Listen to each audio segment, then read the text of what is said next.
जुबानी सुनो, बंधुवानी मेरी जुबानी सुनो, सजने नदी राम के बिना,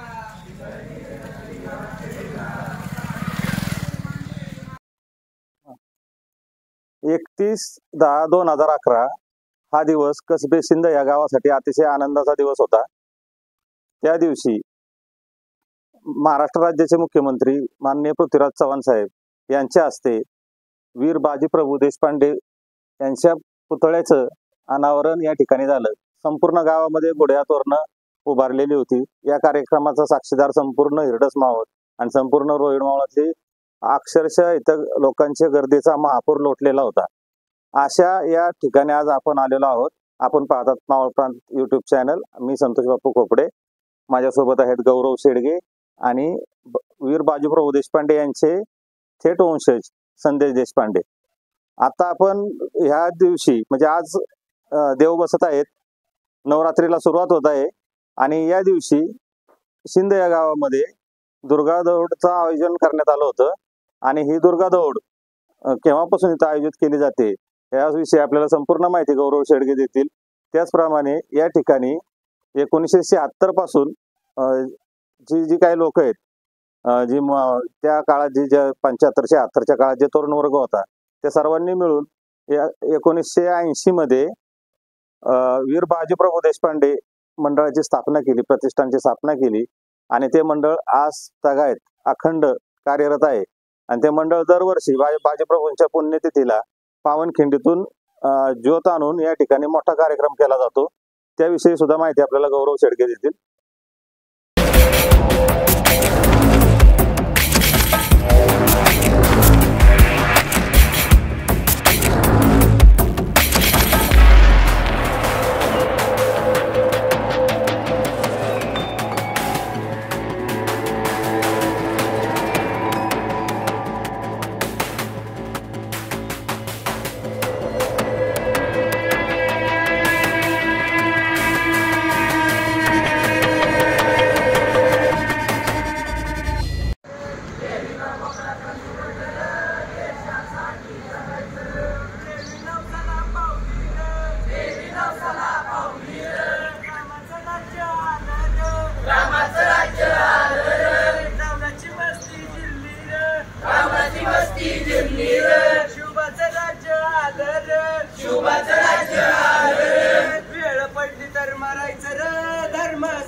यावी करावे विशेष तरी जमनावे पुरुष करावे जीवितातून मानावे यलोकी परलोकी उरावे कीर्ती रूपे निश्चय अखंड स्त्रीचा निर्धारू श्रीमंत योगी छत्रपती श्री शिवाजी महाराज की जय छत्रपती संभाजी महाराज की जय भारत माता की जय हिंदू धर्म की जय इंद्रदेवी कंबपर पाडो सुमपर रावण कंदपर रघुकुल राधे अंत परत कन्यकिनी कंबपर तोमले जवंत परत देव शिवराजे इजात पडला बांध खिंडीला बाजी प्रभूंच्या छातीला इजात फुटली छाती परी दिमाग नायरला जातीचा दाटून येतो खिंडीचा गळा विशाळ गडाच्या विशाल बाली रक्तचंदनी खुलटिळा वीरत्न बाजीप्रभू देशपांडेंचा वीरत्न फुलाजी प्रभू देशपांडेंचा मंडल सेनेचा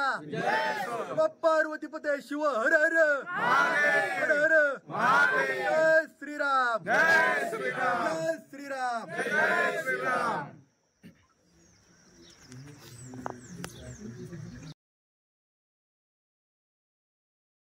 नमस्कार, जय श्रीराम। श्री शिवप्रतिष्ठान हिंदुस्थान या संघटनेमार्फत गेली 12 वर्षापासून या शिंद गावामध्ये श्री दुर्गामाता दौडचे आयोजन केलं जातं। गुरुवर्य श्री संभाजीराव भिडे गुरुजी यांच्या मार्गदर्शनाखाली या भोर तालुक्यामध्ये 35 गावांमध्ये श्री दुर्गामाता दौड आयोजित केले जाते। त्यानंतर श्री वीरत्न बाजीप्रभू देशपांडे या जन्मगावात कित्येक वर्षापासून पावनखिंडीमधून आम्ही बाजीप्रभूंच्या पुण्यतिथीनिमित्त प्रांजोत आणत असतो आणि या गावात श्रीवीर बाजीप्रभू प्रतिष्ठान आत्ताच एक स्थापन केलेलं आहे।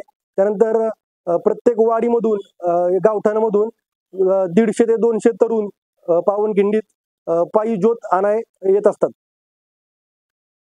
दादा, तुम्ही जे कार्य करत आहात ते अतिशय चांगलं आणि तरुणांना प्रेरणादायी असं काम आहे आणि ते कार्य असंच पुढे चालू राहिलं पाहिजे। तुमच्या या दुर्गा दौडमध्ये अनेक लहान मुलं पण होती, त्यांच्यावर हे संस्कार होत आहेत आणि आपण हे जे 53 गाव हिरडस मावळे त्यामध्ये आहोत, हे सिंदगाव आहे आणि त्या ठिकाणी आपण आहोत। पण प्रत्येक गावापुढे मौजे हा शब्द येतो, संपूर्ण महाराष्ट्रात येतो, पण काही गावांच्या समोर कसबे हा शब्द येतो। तसं सिंधच्या समोर सुद्धा कसबे सिंध म्हणजे ह्या गावाचं महत्व किती होतं हे अधोरेखित होतं। आणि या ठिकाणी बाजीप्रभू देशपांडे यांच्याकडे 53 गावचं देशपांडे वतन असल्याने त्यांना त्यांचा कारभाराचं ठिकाण हे सिंध होतं आणि त्यामुळे ह्या गावाच्या पुढे कसबे सिंध असं लागलेलं आहे। इथूनच जवळ असणाऱ्या मौडे या गावी बांदल देशमुख यांचं शिकेकरांचं गाव आहे आणि या संपूर्ण हिरडस मावळात असणाऱ्या गावांपैकी परर खुर्द आणि मौडे बसील माळवाडी ही 2 गावं बाजीप्रभूंची खाजगी इसापतीची गावं। इसापतीची म्हणजे त्या गावचा टॅक्स सरकारात जमा न करता त्यांच्या खाजगी खर्चासाठी लावून दिलेला अशी आणि त्या दोन्ही ठिकाणी आज बाजीप्रभूंचे वंशज नांदत आहेत। त्यापैकी आपल्याबरोबर आहेत संदेश देशपांडे आणि अशा या संपूर्ण गावाचा ऐतिहासिक वारसा तर आहेच, परंतु हे गाव वेगळ्या पद्धतीने किंवा वेगळ्या गोष्टीमुळे सुद्धा प्रसिद्ध आहे। ती गोष्ट म्हणजे हे गाव पैलवानांचं गाव आहे आणि या गावाने आजपर्यंत अनेक नामांकित पैलवान हे महाराष्ट्र राज्याला दिलेले आहेत आणि आज सुद्धा ती परंपरा इथले तरुण जोपासत आहेत। त्याचबरोबर या गावात बैलगाडा शर्यत प्रेमी सुद्धा खूप आहेत आणि ते आज नाहीत तर फार पूर्वीपासून आहेत।